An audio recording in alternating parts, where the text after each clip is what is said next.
Dr. Solomon has been a professor of biology at Gallaudet University for over 2 decades.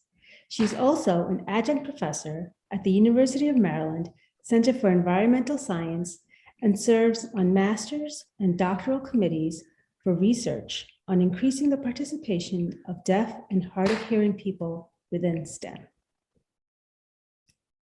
Can you share some do's and don'ts you wish the public would know about deaf and hard of hearing etiquette? If you find out somebody is deaf, for example, maybe you're talking to us and you don't realize that we're deaf, and then you say, "Oh, I'm sorry that you're deaf." Or sometimes they'll say, "Never mind," and they'll stop saying whatever it is that they were trying to say. And I want to know what you were trying to say. It's important. So instead of saying never mind, do continue to have that conversation and switch the mode of communication that you're having. Maybe write a note back and forth, text, or even type it out. I'm happy to answer your question. For example, if somebody is, driving or walking down the street, they might say, "Where's the grocery store?" I can answer that question. I can tell you the grocery store is, just down the street. All I need is for somebody to change the mode of communication.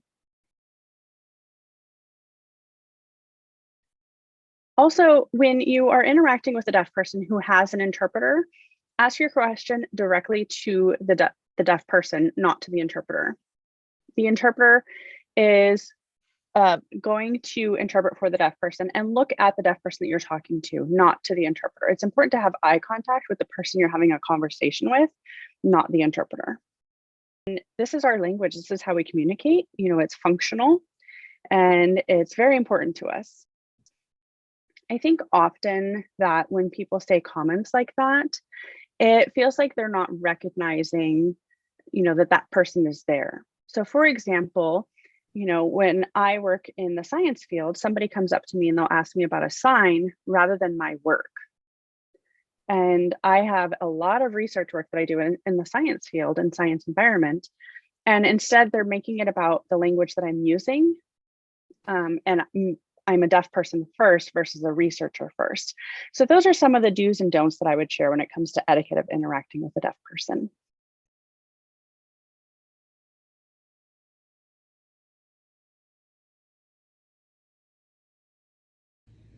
Dr. Silverman is a disabled activist and a social scientist who is passionate about improving public understandings of life with disabilities.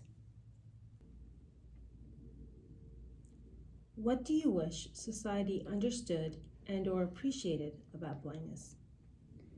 Well, I guess this goes back to what I was saying earlier. I wish that society would understand that blindness is not a death sentence. It's not sad. It's not scary. It's just a normal part of human diversity, and that blind people are capable of engaging in all the same kinds of life activities that sighted people engage in. We might do things a little bit differently, but we can work, we can have children, we can participate in sports, we can enjoy leisure kinds of activities, we can go to movies and listen to movies that are audio described, or with friends and family describing what's going on. We can enjoy movies, we can enjoy art, we enjoy traveling, all the same kinds of things that everybody else enjoys.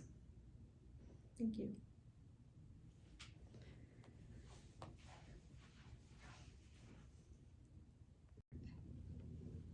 Could you share a specific example of when you experienced ableism?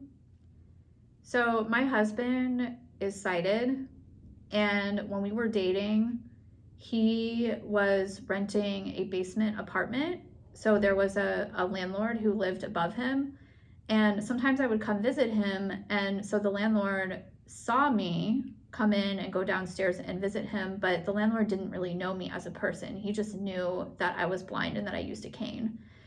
And my boyfriend at the time, told me that when he told his landlord that he was going to move out so that he and I could start living together, the landlord made a comment to the effect of, "I know you're a nice guy, but you can do better than that." And I consider that to be ableism, and I think it's interesting because it affected him. And he definitely had, I think, a lot of feelings about it, but it also affected me because this landlord, and I'm sure he had the best of intentions and thought he was being kind, but he made a judgment about me having never spoken to me or had a conversation with me. It was just based on my physical appearance that he saw through the window as I was going downstairs to visit his tenant. He made an assumption that I would not be a good partner for his tenant, or that his tenant was dating me out of kindness or something like that. And so I consider that to be ableism.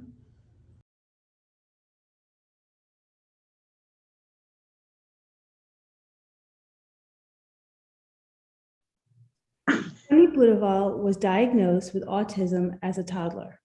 He received his undergraduate degree at the Art Institute of Sacramento and majored in media arts. He currently works for Amazon. Tony, can you share what misconceptions exist about autism that you wish were debunked? Yeah, people just think we live in our own world, but what we really look for is an opening to join in on everyone else's conversations. Can you share some do's and don'ts you wish the public would know about autism etiquette? See, young adults in particular don't like to be talked down to as if they were children.